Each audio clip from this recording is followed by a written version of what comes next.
Good afternoon. It's been a while since I've shown any of my projects.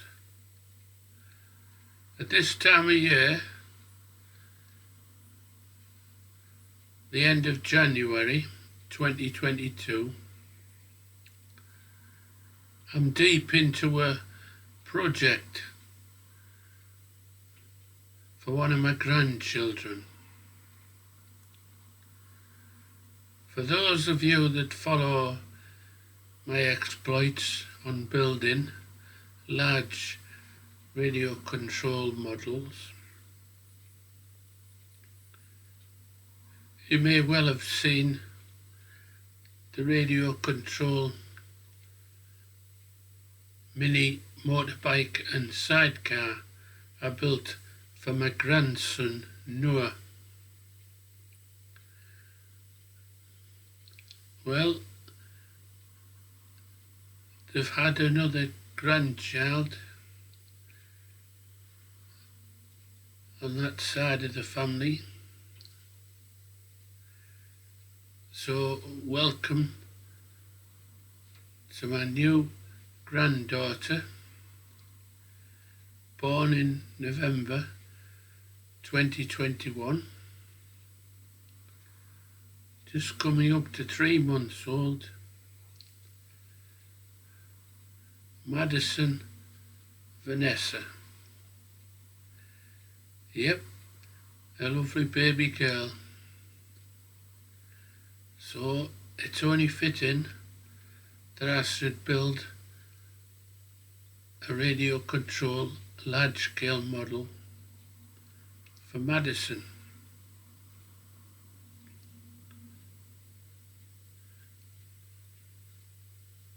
What form would this take? It seemed that a horse would be featured and some type of carriage.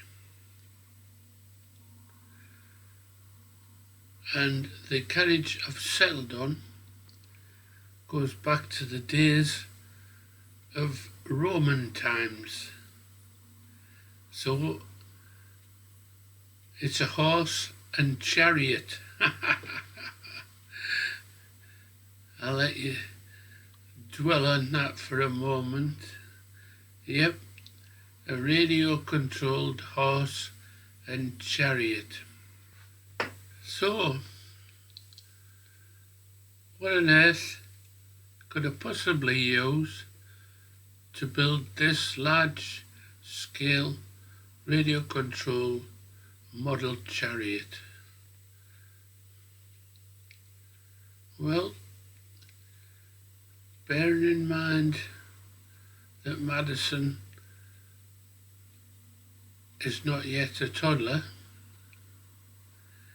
but soon will be, it had to be toddler friendly, which means the early stages of toddling or walking, standing up, balancing, getting to know how to balance, developing strength, balance, coordination. Think of these push-along toys that people purchase to enable the newborn to start walking, toddling. Think of that for a moment. Then think of the scale. Imagine the child in a chariot, stood, and then visualize an equal size horse and chariot. to keep this model some sort of scale.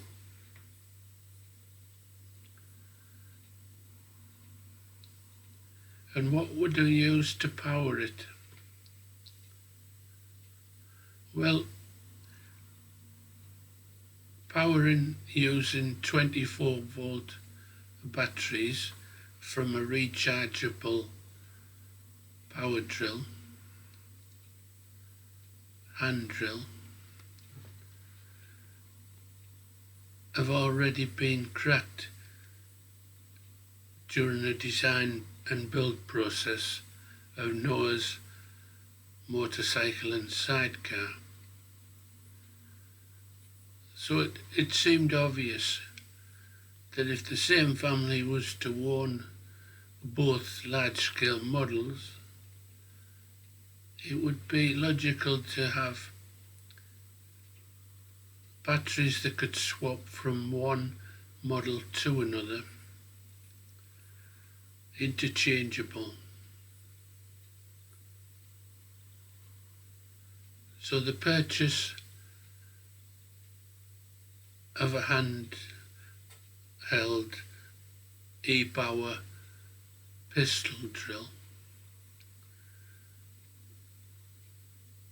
in a duff condition, if possible, for cheapness, as long as it was the right model so that the batteries fitted. I could cut it down, just saving the click together part of the battery into the handle assembly and the internal battery connections and wiring. That would be a suitable power source. And the added bonus of the 24-volt rechargeable battery is, if positioned correctly, it can add stability to the radio control model. And as you may guess, the rule I follow for my grandchildren's large radio control models is stability and safety paramount. It's no point in building something that becomes a hazard, something that'll topple over or catch fire or cause injury. So the clip in and out battery is designed with safety in mind, and I could easily utilise that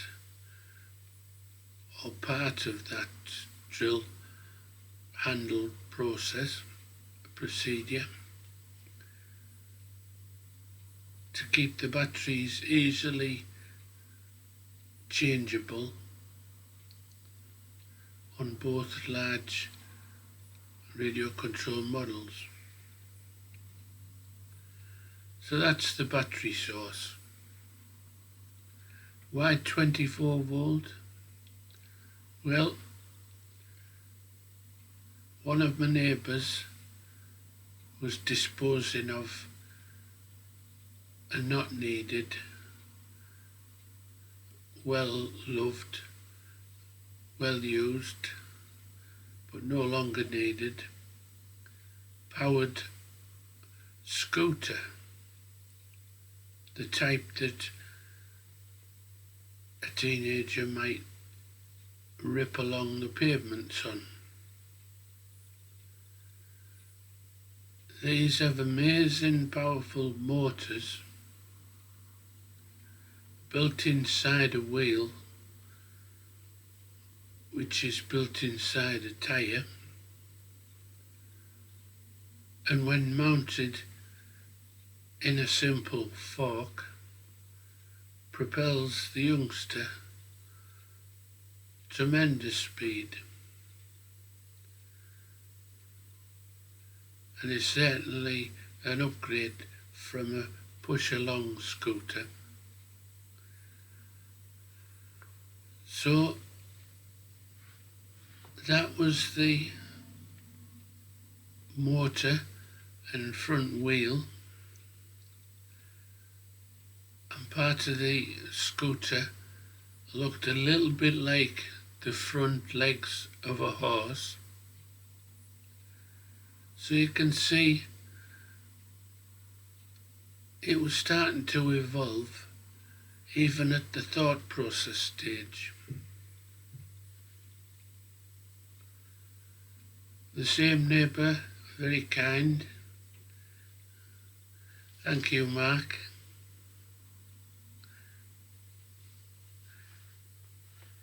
The same neighbour was getting rid of an old BMX.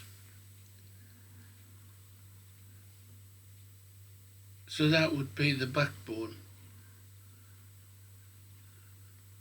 Graft the scooter and powered front wheel into the forks of the BMX,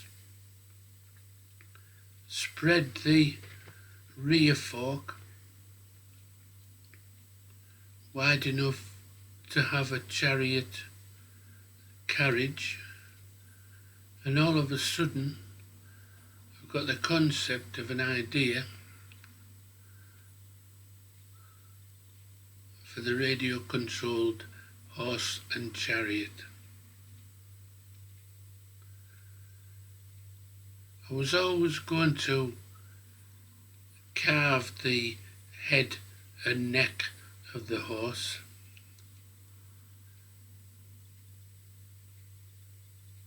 and that was going to be my crafting contribution.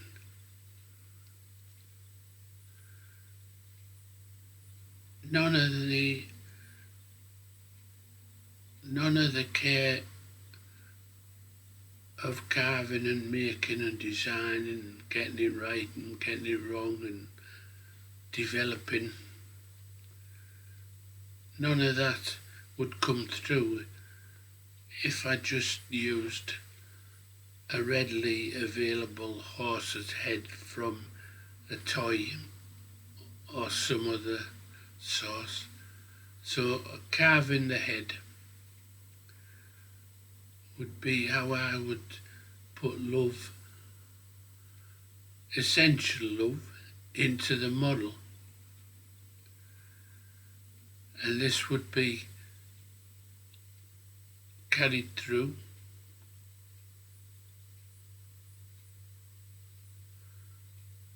to the rest of the model.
The build went as per usual.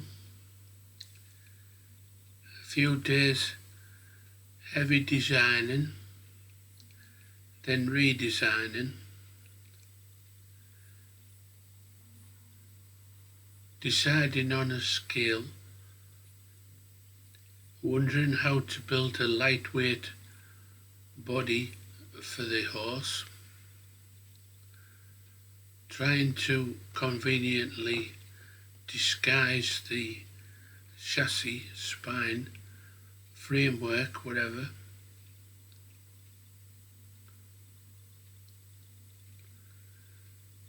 A slight redesign early on in the process meant that the rear wheels would come from a smaller bike, a smaller scooter type bike.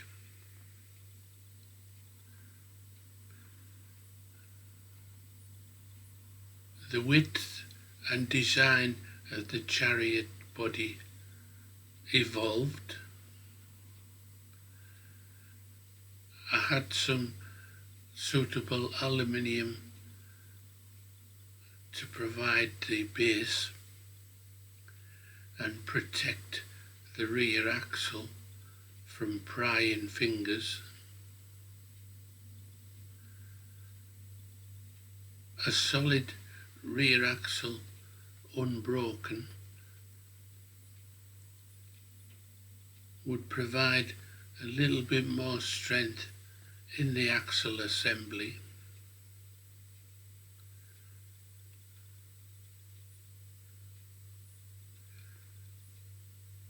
The design for the head of the horse was coming. My artistic juices started to flow, and printing out side views of a horse, scaling them up and down until they match the spine and wheelbase of the vehicle. I wanted the front legs of the horse to be approximately where the forks were of the front wheel, and I wanted the rear of the horse to be close to the chariot compartment. Once I had those scaled approximately right, I could then print out multiple sheets, tape it all together and produce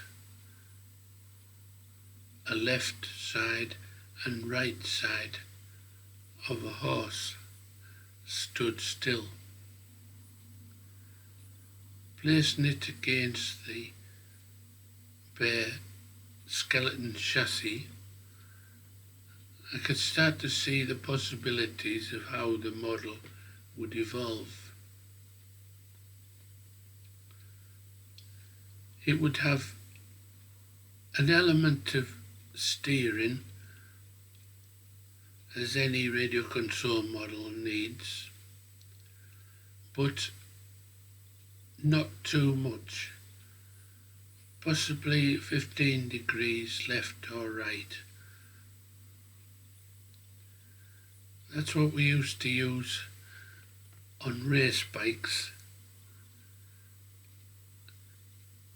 and if it was good enough for a racing Yamaha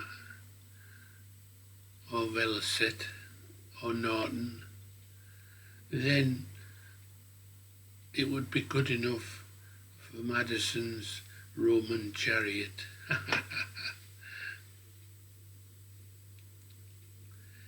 This 15 degrees means that if a sudden input of left turn or right turn while moving forwards, it wouldn't immediately flip.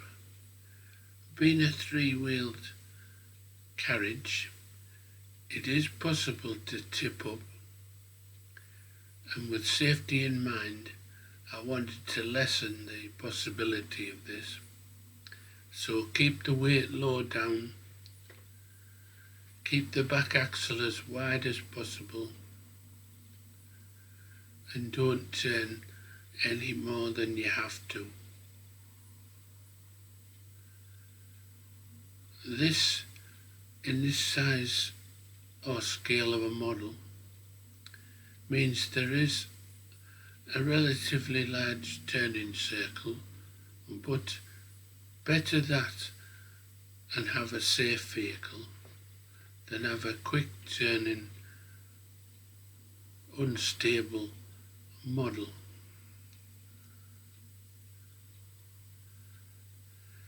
So, edging round the design of the horse, I settled on chicken netting and papier-mâché for the body. Imagine a piece of chicken netting more or less folded in half, but a bit of an arc at the top rather than the sharp fold in half. And that arc was the shoulders of the horse. That would give the width. It would be made of papier-mâché purely for weight. No strength really considered at this point. And the horse's head and neck would be out of block balsa. Why balsa? I wanted to keep the weight low, and then I wanted to be able to carve it. And I remembered the days of modelling back in my youth. So carving balsa and then sealing it with acrylic should, touch wood, hopefully, be the finishing touch on the model for my granddaughter Madison.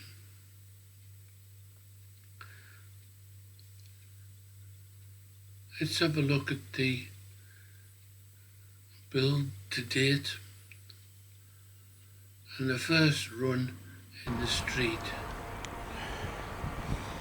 where we see it's actually too fast, so I need to figure out how to slow it down.